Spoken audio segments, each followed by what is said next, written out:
ناظرین السلام علیکم۔ خصوصی پیشکش رہنما میں آپ کا استقبال ہے۔ شب پہلی رجب، چاند نمودار ہو چکا۔ خداوند عالم کے محبوب ترین بندوں کا محبوب ترین مہینہ، جس کی ابتدائی تاریخوں میں اہل بیت کے گھرانے کی بڑی بڑی شخصیتیں آئیں، ایک بڑا سانحہ بھی ہوا شہادت امام علی نقی علیہ السلام کی شکل میں۔ اور کیا کہنا کہ یہی وہ رجب ہے کہ جس کی 13ویں کو اولیاء کا تاجدار آیا، یعنی امیر المومنین علیہ السلام۔ ماہ مبارک کے استقبال کا مہینہ ہے یہ، ائمہ کے اور کربلا والوں کے استقبال کا مہینہ ہے یہ، گناہوں کو بخشوانے کا مہینہ ہے یہ۔ اور آج کی شب خصوصیت سے امام محمد باقر علیہ السلام کی ولادت کی شب ہے۔ سب سے پہلے تو ہم اس کے لیے آپ تمام مومنین کو، جناب مولانا فیروز علی صاحب کو اور اپنی پوری ٹیم کے ساتھ ساتھ خصوصی طور پر آپ کے فرزند امام زمانہ علیہ السلام کی خدمت میں تہنیت پیش کرتے ہیں۔ امام محمد باقر علیہ السلام بہت ساری خصوصیات جو انفرادی ہیں ان کے حامل ہیں۔ سب سے پہلی خصوصیت جس کا علماء نے بڑا اچھا طریقہ ہمارے بچوں کے لیے بیان کیا ہے کہ آپ 5ویں امام ہیں اور 7ویں معصوم ہیں، اور اللہ نے بھی یہ انتظام خصوصیت سے آپ کے لیے رکھا کہ آپ کی ولادت سن 57 ہجری میں ہوئی اور آپ کل 57 برس کی عمر حاصل کر کے آپ نے دنیا سے کوچ کیا، یعنی پہلی رجب سن 57 ہجری کو آپ کی تشریف آوری اور 7 ذی الحج سن 114 ہجری کو آپ کی شہادت۔ بہت ہی سنگین حالات سے آپ کی زندگی گزری، مگر چونکہ پہلے نجیب الطرفین سید، ان کو کہنا کوئی مبالغہ نہ ہوگا، امام حسن علیہ السلام کی بیٹی جناب فاطمہ بنت حسن آپ کی والدہ، مظلوم کربلا کے بیٹے امام زین العابدین علیہ السلام آپ کے والد، ددھیال بھی خوبصورت، ننیال بھی لاجواب۔ تقریباً 2.5 برس کی عمر میں آپ نے شام فتح کیا۔ جی، یہ بات آئے گی درمیان میں مولانا کے ساتھ۔ اور اکیلا اہل بیت کے گھرانے کا وہ بچہ کہ جس کو رسول کے بزرگ صحابی جناب جابر ابن عبداللہ نے رسول کی زبانی سلام کہا کہ جب میرے اس بیٹے کو دیکھنا تو اس سے ملاقات ہو تو اس کو میرا سلام کہنا۔ ظاہر ہے سارے درود و سلام اس گھرانے کے لیے، سارے درود و سلام مصطفیٰ اور اہل بیت مصطفیٰ کے لیے، اور مصطفیٰ کا سلام امام محمد باقر علیہ السلام کے لیے۔ یہ کوئی معمولی شرف نہیں ہے۔ آپ کو باقر کے لقب سے رسول خدا صلی اللہ علیہ وآلہ وسلم نے نوازا۔ آج یہیں سے گفتگو کا آغاز کرتے ہیں۔ جناب السلام علیکم۔ وعلیکم السلام ورحمۃ اللہ وبرکاتہ۔ یہ عجیب بات ہے کہ پہلی ہی منزل پر سلونی کہنے والا موجود ہے، اور وہ موجود ہے کہ جو کسی بھی بزم میں کھڑا ہو جائے اور کسی ایک حرف کے اوپر اگر بحث چل رہی ہو تو اس پر پورا خطبہ بیان کر دے اور پوری حیات انسانی بیان کر دے، سلسلے وار۔ اس گھرانے میں ہوتے ہوئے آپ کو باقر کا لقب، تو پہلے تو باقر کی تشریح اور پھر یہ لقب کیوں آپ کو دیا گیا؟ اعوذ باللہ من الشیطان الرجیم، بسم اللہ الرحمن الرحیم، وصلی اللہ علی رسول الکریم وعلی اہل بیتہ الطیبین الطاہرین المعصومین۔ بہت بہترین سوال فرمایا ہے آپ نے، لیکن اس سوال کے جواب اور اس سلسلے میں کچھ باتیں عرض کرنے سے پہلے آپ تمام ناظرین کرام کی خدمت میں ماہ رجب کی آمد جو ماہ ولایت اور ماہ امامت ہے کیا اس کی کہنا ہے، مبارکباد سبحان اللہ۔ پیش کروں، اور سب سے پہلے دن اور پانچویں امام محمد باقر علیہ السلام کی ولادت باسعادت سے جس مہینے کا آغاز ہوتا ہے وہ مہینہ کوئی معمولی مہینہ نہیں ہے، بلکہ ماہ رجب وہ اہم مہینہ ہے کہ جس میں بہت سے اعمال، بہت سی زیارتیں، بہت سے ورد اوراد دعائیں سب وارد ہوئی ہیں۔ اس مہینے کا ایک لقب ہے، اسے کہا جاتا ہے شہر العصب، جی اللہ اکبر، یعنی وہ مہینہ کہ جس میں نعمتیں اڈیل دی گئی ہیں، کیا کہنا ہے، سبحان اللہ۔ نعمتیں اڈیل دی گئی ہیں، وہ جس کی ذات نعمت کے اتمام کا سبب ہے وہ اس مہینے میں تشریف لاتا کیا ہے۔ کہنا ہے، سبحان اللہ، سبحان اللہ۔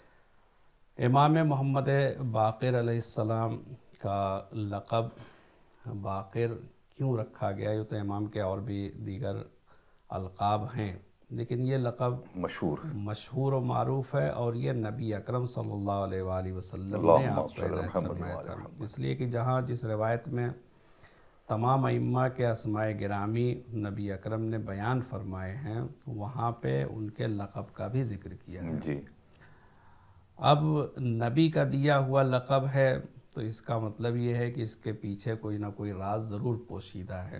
یوں تو ہمارے ہر امام علم کے پھیلانے والے، علم کا سرچشمہ، اور مولا کائنات نے اگر فرمایا ہے کہ میرے علم کی منزل وہ ہے ینحدر عنی السیل ولا یرقی الی الطیر، میرے علم کی منزل وہ ہے کہ اونچے پہاڑوں سے جس طرح تیزی سے چشمے جاری ہوتے ہیں، سبحان اللہ، ویسے مجھ سے علم کے چشمے جاری ہوتے ہیں، اور بلندی اتنی ہے کہ کسی کی بھی طائر فکر وہاں تک نہیں پہنچ سکتا ہے۔ سبحان اللہ، یہ مولا سبحان اللہ، کائنات کے لیے ہے، تو بقیہ امام بھی اسی منزل پہ فائز ہیں۔ بے شک۔ جیسے امام جعفر صادق علیہ السلام نے فرمایا کہ میرے پاس ہر چیز کا علم ہے، ما کان کا بھی علم ہے، ما یکون کا بھی علم ہے، ما ہوا کائن کا بھی علم ہے، یعنی جو کچھ ہو چکا ہے، جو کچھ ہو رہا ہے، اور جو کچھ ہونے والا ہے، سب کا علم ہے۔ بالکل ویسے ہی یہ ساری چیزیں ہم اہل بیت کے سامنے نمایاں، جس طرح سے ہمارے ہاتھ کی پانچوں انگلیاں ہمارے سامنے، کیا کہنا ہے، تو واہ۔ یہ علم۔ لیکن سوال یہ ہے کہ ان تمام حضرات میں جو علم کا منبع، علم کی کان، علم کا خزانہ ہے، امام باقر علیہ السلام کو کیوں باقر العلوم کہا گیا؟ تو اس کا سبب یہ ہے کہ جب ہم حالات کا جائزہ لیتے ہیں اور بقیہ جو ائمہ ہیں ان کی زندگی کا مطالعہ کرتے ہیں، تو ہمیں حالات کچھ ایسے نظر آتے ہیں کہ نبی اکرم کے دور سے ہم شروع کرتے ہیں اگر، تو نبی اکرم کی 23 سالہ تبلیغی زندگی جو دین کو پھیلانے اور دین کو بچانے میں اور دین کی آئندہ حفاظت کا انتظام کرنے میں گزر گئی۔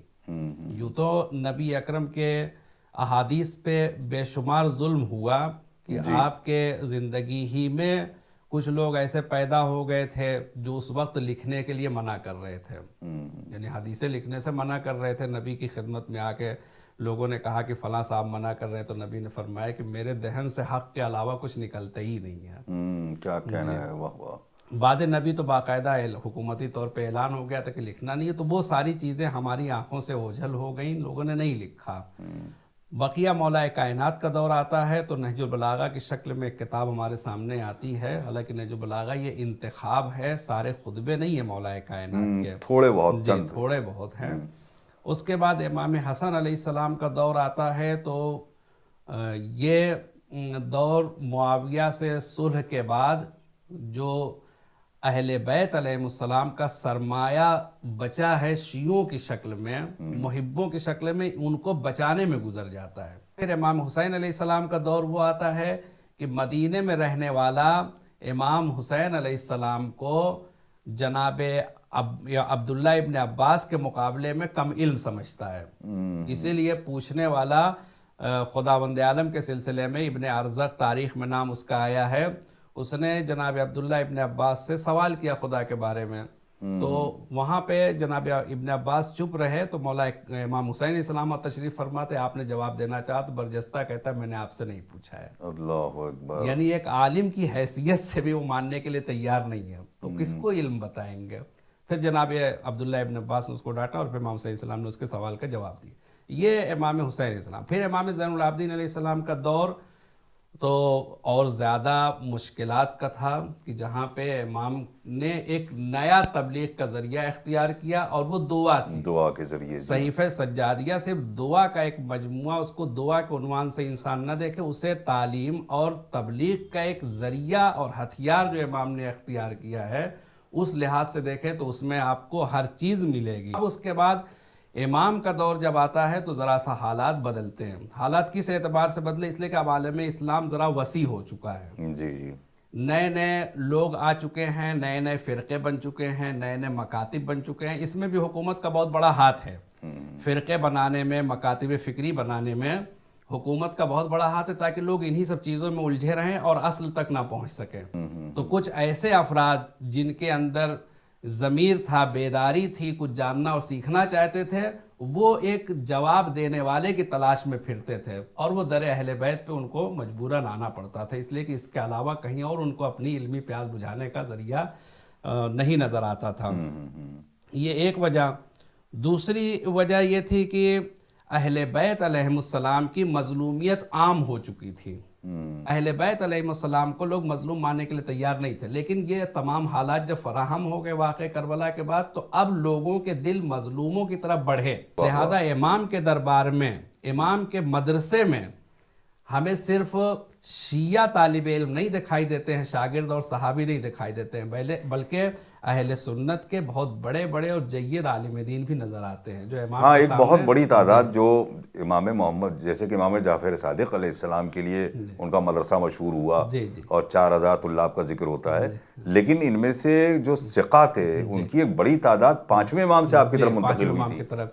تو 5ویں امام، یوں تو تاریخ میں بہت سے نام حذف ہو جاتے ہیں، لکھے نہیں جاتے ہیں، لیکن 460 نام وہ ہیں جو تاریخ میں لکھے ہوئے ہیں. کسی کا نام لکھا ہوا ہے، کسی کا لقب لکھا ہوا ہے، کسی کی کنیت. یہ وہ 400 نام ہیں جو رہ گئے ہیں اس دور میں. اتنے تمام مظالم کے بعد، کتابیں جلا دینے کے بعد، کتاب خانے جلا دینے کے بعد جو نام بچے ہیں وہ 460 نام ہیں جو امام کے ممتاز صحابیوں کے ہیں. اسی لیے جب امام جعفر صادق علیہ السلام کے شاگردوں کا ذکر ہوتا ہے 4000، تو وہیں پہ شیخ طوسی یہ بھی لکھتے ہیں کہ 4000 کل نہیں تھے شاگرد، جی، بلکہ یہ 4000 وہ تھے جو ممتاز تھے. تیسرا یہ تھا کہ حکومت کا دباؤ اب کم ہو گیا تھا اہل بیت علیہ السلام کے اوپر.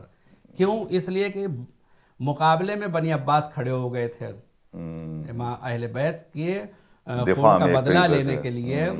وہ فی الحال نعرہ یہ تھا یا لا سارات الحسین. ٹکراؤ ہوا حکومت میں تو ان کی نظر امام سے ذرا سا ہٹ گئی. جیسے ہی نظر ہٹی ویسے ہی امام نے جو شاگرد 4تھے امام نے تیار کیے تھے وہ 5ویں امام کی طرف منتقل ہو گئے. پھر 5ویں امام نے جو شاگرد تیار کیے وہ 6ویں امام تھے. تو اس کو کہتے ہیں بصیرت. انسان دیکھے کہ ہمیں کہاں پہ کون سا. ہمیشہ یہ نہیں ہے، کمال یہ نہیں ہے کہ انسان اپنے آپ کو قربان ہی کر دے.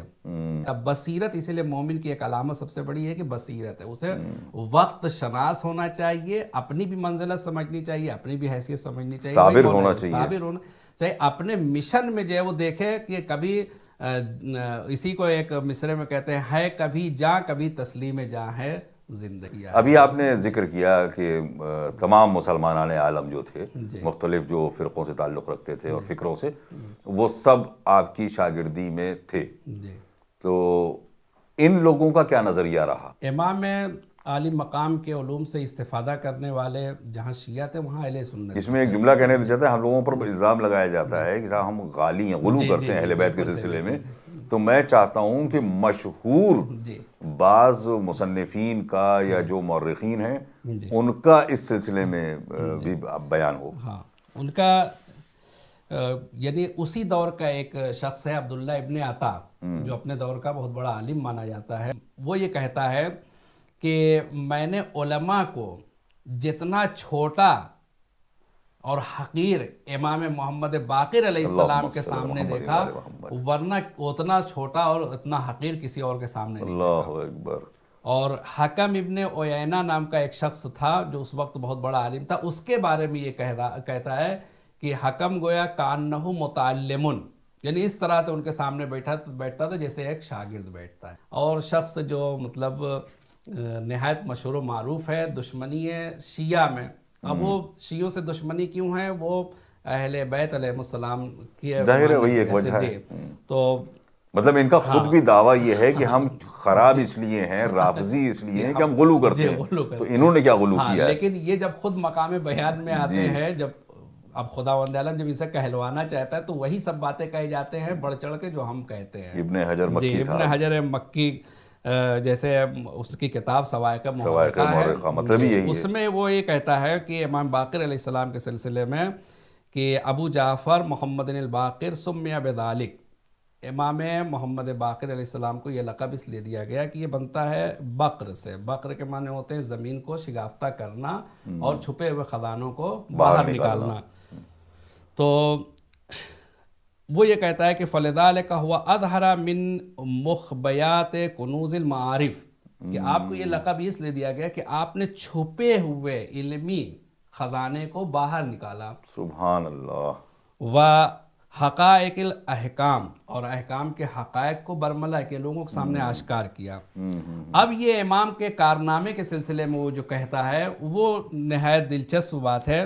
وہ یہ کہتا ہے کہ امام کا کارنامہ اتنا عظیم ہے کہ ما لا یخفی الا علی منتمس البصیرہ او فاسد الطویہ، کہ امام کا یہ عظیم کارنامہ صرف دو لوگوں پر پوشیدہ رہ سکتا ہے۔ ایک وہ شخص جو اندھا ہے، اس کے اندر بصیرت نہیں پائی جاتی ہے، دوسرے وہ شخص جو فاسد طینت والا ہے، جس کی ولادت جی نجس ہو۔ بالکل وہیں پہنچا دیا اس نے۔ اب یہی بات جب ہم کہتے ہیں تو کہتا ہے کہ یہ غلو کر رہے ہیں۔ ومن ثم قیل باقر العلم وجامعہ وشاعر علمہ ورافعہ، یعنی امام کو باقر علم اس لیے کہا گیا کہ آپ نے علم کو جمع کیا، علم کے پرچم کو بلند کیا۔ آپ نے علم کے پرچم کو بلند کیا اور اس کو اٹھایا اور لوگوں تک پہنچایا۔ یہ اب میں آتا ہوں امام کے عظیم اصحاب، ایک بڑی تعداد ہے۔ پہلے تو جس طریقے سے جناب سلمان فارسی، جناب ابوذر، جناب مقداد وغیرہ کے سلسلے میں جو ادھر سے حدیثیں رسول اللہ سے، آپ کے بھی بعض اصحاب کے سلسلے میں آپ کی حدیثیں ہیں، میں چاہوں گا اس کا بھی ذکر کریں، اور خاص طور سے یہ ابو بصیر اور زرارہ اور خود جناب جابر ابن عبداللہ انصاری، محمد ابن مسلم وغیرہ۔ میں کچھ خاص باتیں، یعنی ایک دو واقعات خاص، ورنہ ان کے اوپر تو پورے پروگرامز ہم کر سکتے ہیں۔ جناب جابر کے سلسلے میں ہم بس وہیں تک ذکر کرتے ہیں اور سنتے بھی ہیں کہ امام کا سلام، یعنی امام کو سلام پہنچا دیا رسول خدا کا، اس کے بعد بات ختم ہو، جبکہ اس کے آگے واقعہ ہے۔ جی ایک دن جناب جابر ابن عبداللہ انصاری رسول خدا کی خدمت میں پہنچے، دیکھا امام حسین السلام آپ کے آغوش میں ہیں اور آپ ان سے پیار کر رہے ہیں۔ تو جناب جابر سے کہا کہ اے جابر دیکھو، انہی کی نسل سے ایک بچہ پیدا ہوگا جس کا نام باقر ہوگا، جب ان سے ملنا فقرا منی السلام، تو ان کو میرا سلام کہہ دینا۔ یہ جناب جابر۔ اب اس کے بعد جناب جابر نے امام باقر علیہ السلام سے ملاقات کی اور سلام پہنچا دیا۔ جو لوگ معصومین کے علم غیب کا انکار کرتے ہیں، لیکن ان سب کے باوجود جناب جابر کی معرفت دیکھیے، انہوں نے کسی ایک امام سے نہیں کہا تھا کہ آپ ہماری جنت کی ضمانت لیجئے، کسی ایک معصوم سے جناب جابر نے یہ نہیں کہا، لیکن جب وہ امانت جو رسول اسلام نے آپ کے سپرد کی تھی سلام والی، جب آپ نے پہنچا دیا، اس کے جس کی امانت تھی اس کے حوالے کر دیا، تب وہاں پہ جناب جابر امام سے کہہ رہے ہیں کہ آپ میری جنت کی ضمانت لیجیے۔ اور اس کے بعد پھر وہ امانت داری کا ہم نے کتنی اہمیت ہے۔ اور اس کے بعد صحابہ کا جہاں پہ ذکر ہوتا ہے تو بہت بڑا کردار ہوتا ہے ائمہ علیہ السلام کے، اصحاب کا، دین کو ہم تک پہنچانے میں۔ جس طریقے سے امام حسین علیہ السلام کے اصحاب نے دین کی حفاظت میں، جی اسی طریقے سے دین کو نشر کرنے میں بھی بہت بڑا رول رہا ہے اصحاب کا. جی بہت بڑا رول, بہت بڑا اور خصوصاً پانچویں امام کے. بہت سی چیزیں بازار میں وہ آ جاتی ہیں جو نقلی ہوتی ہیں, بہت نقلی اچھی بات ہوتے ہیں, تو اس میں سے چھانٹنا اور الگ کرنا کہ کس طرح کے امام کے صحابی تھے. میں عربی پڑھتا ہوں کہ یہ خود ہم لوگوں کے لیے ایک برکت کا سبب رہے گا کہ ما احد احیا ذکرنا, کسی ایک نے بھی ہمارے ذکر کو زندہ نہیں کیا. یہ امام جعفر صادق علیہ السلام فرماتے ہیں. وَأَحَادِيثَ ابی, اور میرے والد کی حدیث کو زندہ نہیں رکھا. إِلَّا زُرَارَةُ وَأَبُو بَصِيرَ الْمُرَادِي وَمُحَمَّدُ بْنُ مُسْلِمْ وَبُرَيْدُ بْنُ مُعَاوِيَہ. یہ 4 افراد. اللہ اکبر. اب امام فرماتے ہیں لولا ہاؤلائے ما کانا احد یستنبط ھذا, اگر یہ 4 نہ ہوتے تو پھر کوئی احکام کا استنباط نہیں کر پاتا. سبحان اللہ سبحان اللہ. یعنی یہ اپنے دور کے مجتہد محمد ابن مسلم کے لیے تو یہ ہے کہ امام نے کہا مسجد میں بیٹھو جا کے فتوا دو. اور مرجعیت کے لیے خود یہ ایک بڑی دلیل. جی بڑی دلیل ہے کہ امام نے فرمایا. اس کے بعد تعریف میں ہاؤلائے حفاظ الدین, یہ دین کے محافظین تھے. امام جو خود دین کا محافظ ہوتا ہے وہ ان کی تعریف کر رہا ہے کہ یہ دین کے محافظ تھے. وَأُمَنَاءُ ابی, اور میرے والد کے امانت دار تھے. کس چیز میں؟ علی حلال اللہ و حرام, حلال الہی میں اور حرام الہی میں امانت دار تھے. یعنی جو خدا کا حلال تھا اس کو حلال پہنچایا, جو حرام تھا اسے حرام کی شکل میں پہنچایا. وَهُمُ السَّابِقُونَ إِلَيْنَا فِي الدُّنْيَا وَالْآخِرَةِ, اور یہی وہ افراد ہیں جو دنیا میں اور آخرت میں ہم تک دوڑ کر آنے والے ہیں. یہ امام کے اصحاب کا ذکر ہے. اب اس کے بعد شخصیتیں اتنی عظیم ہیں کہ محمد ابن مسلم جیسا امام کا شاگرد, ایک زمانہ وہ آیا کہ حکومت نے ان کو جیل میں ڈال دیا, تو انہوں نے حدیثوں کی حفاظت کی خاطر چھت میں اپنی حدیثوں کتابیں اپنی چھپا کے رکھ دی تھی کہ اس پہ جو ہے وہ قبضہ. جب جیل سے چھوٹ کے آتے ہیں کچھ برس کے بعد تو دیکھا کہ اس میں کتابوں میں دیمک لگ چکی ہے اور بہت سی حدیثیں ضائع ہو گئی تھی اس وقت. جابر جوفی یعنی 70,000 حدیثیں جابر جوفی سے منقول ہیں. آخری سوال تک جانے سے پہلے ایک بہت قیمتی سوال امام کے حوالے سے. اپنے شیعوں کو ہمارے تقریباً کسی امام نے فراموش نہیں کیا, اور بڑے خوبصورت الفاظ اپنے چاہنے والوں کے لیے استعمال کیے ہیں. ظاہر ہے کہ امام حسین علیہ السلام کا تو مشہور ترین جملہ. امام باقر علیہ السلام نے بھی ذرا الگ انداز سے شیعوں کے لیے ایک پیغام دیا ہے, بلکہ یوں کہا جائے کہ ایک بات کہی ہے بہت پیاری سی. میں چاہتا ہوں اس کو. ایک حدیث جس میں امام علیہ السلام نے اپنے شیعوں کو سلام بھی کہلوایا ہے, میں بس اسی کا تذکرہ کرنا چاہتا ہوں اور اپنی بات کو مکمل کروں گا انشاءاللہ. جناب جابر جوفی جو آپ کے شاگرد اور صحابی ہیں, وہ یہ بیان فرماتے ہیں کہ میں امام کی خدمت میں پہنچا اور امام سے رخصت طلب کی کہ اب مولا میں اپنے شہر اپنے گاؤں جا رہا ہوں اور اب کچھ اور نصیحت فرما دیجئے. تو امام نے فرمایا کہ کیا 18 سال شاگردی کرنے کے بعد ابھی بھی کچھ سیکھنے کے لیے بچا ہے؟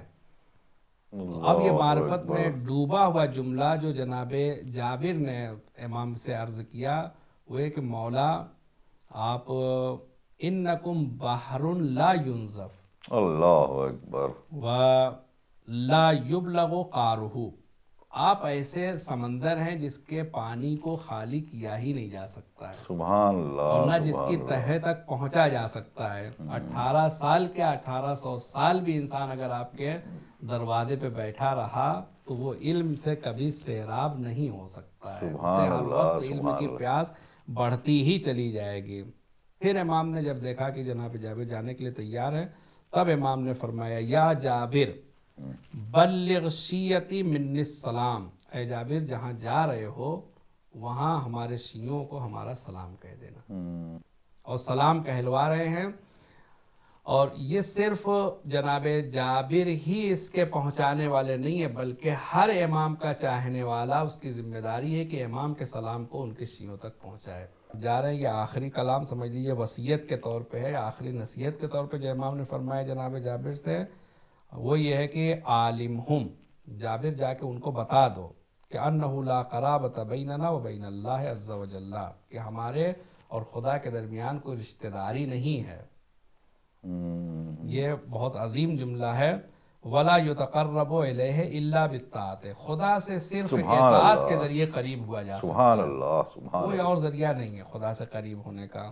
یا جابر من اطاع اللہ وَأَحَبَّنَا فَهُوَ وَلِيُّنَا، جو اللہ کی اطاعت کرے اور ہم سے محبت کرے وہی ہمارا دوست دار ہے، سبحان اللہ. وہی ہمارا ولی اور ہمارا چاہنے والا، ہمارا ماننے والا ہے. وَمَنْ عَصَى اللَّهَ لَمْ يَنْفَعْهُ حُبُّنَا، جو اللہ کی نافرمانی کرنے والا اسے ہماری محبت فائدہ نہیں پہنچائے گی. یہ امام نے سبحان اللہ فرمایا ہے. سبحان اللہ. اس کے بعد امام نے عجیب جملہ فرمایا، یا جابر من هذا الذي يسأل الله فلم يؤت، کون ہے ایسا جو یہ کہے کہ ہم نے خدا سے مانگا اور اس نے نہیں دیا، اور کون ہے ایسا جو یہ کہے کہ ہم نے خدا پہ توکل کیا اور اس نے ہماری مدد نہیں کی، سبحان کون ہے اللہ جو یہ سبحان کہے کہ اللہ. ہم نے اللہ پہ بھروسہ کیا اور اس نے ہم کو نجات نہیں دی.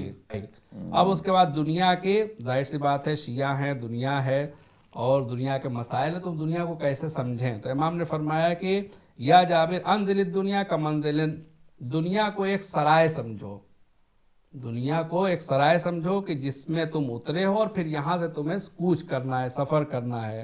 یا پھر دنیا کو جو ہے وہ ایک سواری کے مانند سمجھو کہ جس پہ خواب میں سوار ہو، یعنی نیند میں انسان ہے، خواب میں دیکھ رہا ہے کہ گھوڑے پہ سوار ہے، جس چیز پہ بھی سوار ہے. اب اس کے بعد جب جاگو تو اپنے آپ کو بستر پہ پاؤ گے، نہ تمہارے پاس جو ہے وہ سواری ہے، نہ تمہارے پاس سواری کی لگام ہاتھ میں ہے. مطلب اس سراب کے پیچھے جی سراب کے پیچھے زیادہ نہ بھاگو. ہاں. یا پھر ایک لباس کے مانندگی سے انسان بدل دیتا ہے، اور بھی ایک تعبیر ہے. اور یہی دنیا صاحبان عقل کے نزدیک کیا ہوتی ہے؟ کفے زلال، یہ ایک معمولی سا سایہ کے مانند ہوتی ہے جو گزر جاتا ہے، ختم ہو جاتا ہے. اس کے بعد امام نے عبادتوں کے سلسلے میں 2-3 باتیں ارشاد فرمائی ہیں کہ کلمہ لا الہ الا اللہ آوان لأہل دعوت، خداوند عالم کی توحید اور اس کو بلانے پکارنے اور اس سے دعا کرنے والوں کے لیے مددگار کلمہ ہے. وَصَلَاةُ تثبیت للاخلاص و تبریت عن الکبر، اور نماز اخلاص کو ثابت کرنے والی اور انسان کو تکبر سے نجات دلانے والی ہے. یہ نماز کے بارے میں آپ نے فرمایا.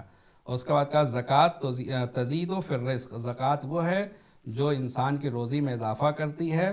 والصیام والحج تسکین القلوب، روزہ اور حج دلوں کو سکون بخشتے ہیں.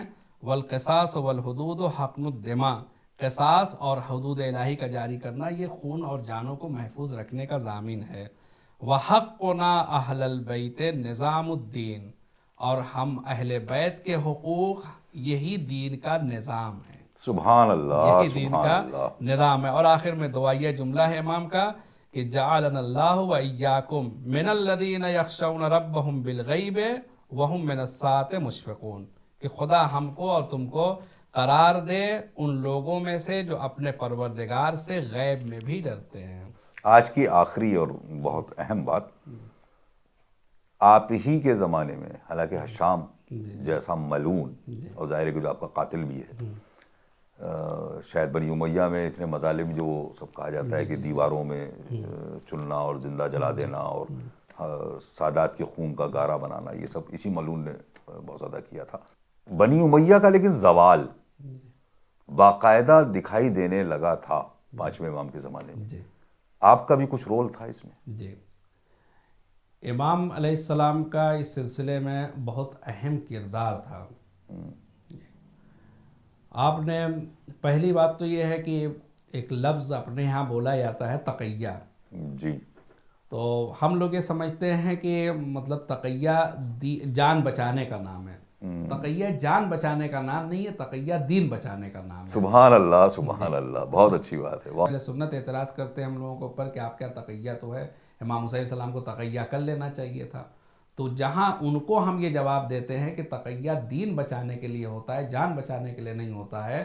اگر جان بچا کر جان دے کر دین بچ رہا ہے تو جان دے کے دی جائے گی. سبحان اللہ. اور اگر جو ہے وہ ہم زندہ رہ کے دین بچا رہے ہیں تو پھر ہمیں زندہ اور اس کی زندہ مثال ہے کہ مدینے میں اتنے اصحاب، جو واقعہ حرہ میں نظر بھی آتا ہے اور باقاعدہ کہا جاتا ہے کسی طریقے سے پامالی ہوئی ہے، اتنے اصحاب تھے مگر ان میں سے کسی کا نام نہیں ہے دین کی بقا کے ساتھ جو جوڑا گیا ہو، امام حسین کے ہی زمانے میں۔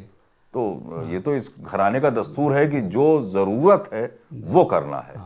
تو امام نے یہ ایک طریقہ اختیار کیا کہ دین پھیلانے کے لیے تقیہ کا سہارا لیا، اور آپ نے حدیث بھی ارشاد فرمائے کہ تقیۃ دینی و دین و آبائی، یعنی تقیہ میرا بھی دین ہے، میرے آبا و اجداد کا بھی دین ہے، ابو طالب کا بھی جی ابو طالب کا بھی دین ہے۔ سبحان اللہ۔ اس کے بعد آپ نے فرمایا کہ لا ایمان لہ من لا تقیۃ لہ، جس کے پاس تقیہ نہیں اس کے پاس ایمان نہیں ہے۔ اللہ کہاں پہ کیا بولنا چاہیے، کہاں پہ کیا نہیں بولنا چاہیے، جب اسے خود معلوم نہیں ہے۔ اصل میں تقیہ کو ڈیفائن غلط طریقے سے کیا گیا ہے، اس کی جو تعریف کی گئی ہے وہ غلط ہے۔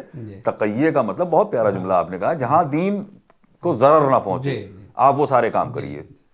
امام علیہ السلام نے دین کی بنیادیں اور حکومت اسلامی کے اصول بتائے لوگوں کو، کہ مطلب حاکم کے صفات کیا ہونے چاہیے، حاکم کے خصوصیات کیا ہونے چاہیے۔ لہذا آپ نے ارشاد فرمایا کہ بنی الاسلام علی الخمس، 5 چیزوں پر اسلام کی بنیاد رکھی گئی ہے، نماز ہے، روزہ ہے، حج ہے، زکوٰۃ ہے۔ اس کے بعد الولایہ، جناب زرارہ سوال کرتے ہیں کہ یہ ولایت اس میں افضل کون سی چیز ہے، تو امام نے فرمایا کہ ولایت سب سے افضل ہے، اس لیے کہ ولایت ان سب کی کنجی ہے، نظام الہی۔ جی نظام الہی یہ وہی ہے۔ اب جو ہے یہ جو حاکم ہے کون، حاکم وہ ہونا چاہیے جو ہمیں ولی تک پہنچائے۔ تو امام نے بتایا کہ حکومت سب کا حق نہیں ہے، بلکہ حکومت اس کا حق ہے جو ولی تک انسان کو، سبحان اللہ سبحان اللہ۔ اور جو حکومت کو ولی تک پہنچائے گا تو وہ خود حکومت نہیں کرے گا، وہ ولی کے حوالے حکومت سبحان اللہ۔ جو جناب مختار کا ایک مشن تھا کہ حکومت انہوں نے اپنے لیے نہیں چاہی تھی، وہ ایک مقدمہ تھا کہ حکومت کو ولی تک پہنچائے، کہ یہ کسی بھی طرح سے حکومت کے لیے جسے کہا جاتا ہے سیاہی لشکر نہ بنے، یہاں تک کہ ان کے پاس اپنے فیصلے بھی جو ہے وہ کروانے کے لیے ان کے پاس نہ جائیں۔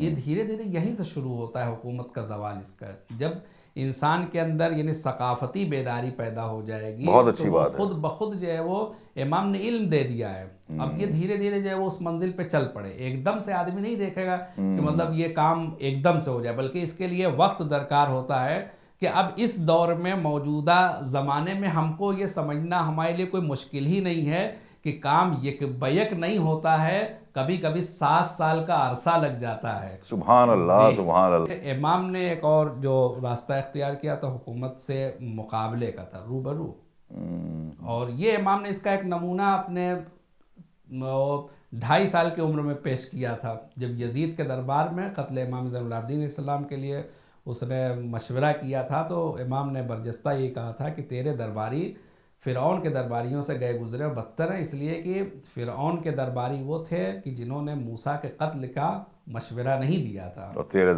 تیرے درباری فرق یہ ہے کہ وہ حلال زادہ تھے، جس میں خواتین بھی شامل ہیں، جناب زینب کو بھی قتل کرنے کو کہا تھا۔ یہ تیرے درباری امام معصوم کے فرزند رسول کے قتل کا اس لیے مشورہ دے رہے ہیں کہ ان کے تینت یہ ان کی صحیح نہیں ہے۔ تو یہ کل اس نے پھر اس میں اپنے حکم کو اس نے واپس لیا، اور یہ پھر امام سے بہت سے مطلب واقعات ہیں، تیر اندازی کا واقعہ ہے، پھر اس کے بعد دربار سب سے اہم ترین وہ سکے والا واقعہ۔ تو پہلے وہی کاغذ آج کی طرح تو معمول تھا نہیں، کاغذ مصر میں بنتا تھا اور اس کا پورا کاروبار عیسائیوں کے ہاتھ میں تھا، تو روم میں بنتا تھا، اس میں جو مارک وہ دیتے تھے جو لگاتے تھے وہ ان کی زبان میں تھا۔ تو عبد الملک ابن مروان جب حاکم ہوا تو وہ ذرا سا مطلب لوگ اس کی تعریف میں نہیں ہے، چالاک تھا ذرا سا، تو اس نے کہا کہ اس کا ترجمہ کیا جائے، ترجمہ کروایا تو وہ دیکھا کہ لکھا ہوا ہے اس پہ اب ابن اور روح القدس، جو ان کا عیسائیوں کا نعرہ ہے، تو اس نے کہا یہ تو بہت غلط چیز ہے جو اسلامی سماج میں رائج ہو رہی ہے، تو اس نے کہا کہ کاغذ پہ یہ نہیں چلے گا، اس نے لا الہ الا اللہ لکھوایا۔ اب اس کے بعد یہ کاغذ پورے میں پھیلا، تو جب وہاں یہ بات قیصر روم کو معلوم ہوئی تو اس نے کہا کہ یا تم صحیح کر رہے ہو، پچھلے والوں نے غلط کیا ہے، اس لیے کہ اس سے پہلے بھی خلیفہ گزرے ہیں اور کاغذ وہی استعمال ہو رہا تھا، انہوں نے تو منع نہیں کیا، یا وہ لوگ صحیح تھے تم غلط کر رہے ہو۔ ہاں پھر اس نے جو ہے اپنا کچھ تحفے، تحائف اور بہت سے مطلب رشوت کی جیسے سامان کہا جائے کہ اس نے بھیجے کہ اس سے دستبردار ہو جاؤ، تو اس نے رد کر دیا, منع کر دیا. اب اس نے تیسری بار میں خط لکھا وہاں سے کہ اگر تو نے یہ کام بند نہیں کیا تو میں جو اپنے یہاں سکہ چھپ رہا ہے, سکے ڈھالے جا رہے بن رہے ہیں, اس پہ نبی اکرم صلی اللہ علیہ وآلہ وسلم کے شان میں گستاخی کر کے برا بھلا لکھ کے اسے پورے اسلامی ممالک میں, چونکہ وہیں سکہ چل رہا تھا, پھیلا دوں گا. تب اس کو جو ہے پسینے چھوٹ گئے کہ یہ تو جو ہے بہت مشکل کام ہو گیا. اب لے دے کے کون اس کو راستہ بتاتا, تو اس نے دیکھا کہ اب ایک ہی مشکل کشا کا لال ہے, مشکل وہی کشا مشکل ہے. کو حل کرے گا. لہذا مدینے کے گورنر کو خط لکھتا ہے کہ امام محمد باقر علیہ السلام کو شام بعزت لے کر آؤ. اب امام شام جاتے ہیں اور پھر اس کے بعد وہ ساری چیزیں مشورہ کہ امام نے مشورہ دیا, سکہ ڈھالا گیا, اور اس کے بعد پھر اور سکہ بھی جو ہے وہ سونے چاندی کا, تاکہ وہ اس کے مقابلے میں لا بھی نہ سکے. ایک طرف سورہ توحید اور ایک طرف نبی اکرم کا اس میں گرامی بھرپور تماچا تھا قیصر روم کے ساتھ. یہ ہم کو یہ بھی بتاتا ہے کہ جہاں پہ نبی اکرم اور دین کا مسئلہ آ جائے, پھر وہاں پہ ہمیں اپنے ذاتی اختلافات چھوڑ کے مشترکات پہ کھڑے ہونا چاہیے. سبحان اللہ, یہ اتحاد کی ایک مثال ہے. اتحاد اس معنی میں نہیں, بلکہ یہ کہ اگر امام چپ رہتے, وہاں پہ خاموش رہتے کہ یہ تو ظالم حکومت ہے, جابر حکومت ہے, یہ جو ہے وہ غلط جگہ بیٹھے ہوئے ہیں, تو پھر وہاں پہ امام گویا نبی کے دین کی توہین ہو رہی ہے, نبی کی توہین ہو رہی ہے, تو امام کو برداشت نہیں ہے. لہذا آپ نے وہاں پر حکومت کا تعاون کیا ایک اعتبار سے. اب یہ اپنے فضل کو بھی بتا دیا, اپنے مشورے کو اور اپنے علم کو بھی اجاگر کیا. سبحان اللہ. امیر المومنین نے بھی یہی کیا تھا, جس پہ بہت سارے لوگ غلط فہمیوں کا آج تک شکار ہیں. آپ کو دیکھا تو برجستہ یہ جابر نے کہا, ہو بہو ہم شکل محبوب خدا کوئی نہیں, آپ ہی ہیں جن کو بھیجا ہے پیمبر نے سلام, ایسا مصداق سلام مصطفیٰ کوئی نہیں. ماشاءاللہ. آج ہم اپنی نشست یہیں تمام کرتے ہیں. حیات ائمہ کے لیے کچھ لمحے یا کچھ گھنٹے نہیں چاہیے, پوری حیات میں اگر ان کی حیات کا ایک لفظ بھی سمجھ جائیں تو وہی ہمارا سرمایہ حیات ہے. ناظرین, آج آپ سے یہی اجازت چاہتے ہیں. خدا حافظ الناصر. والسلام علیکم ورحمۃ اللہ وبرکاتہ.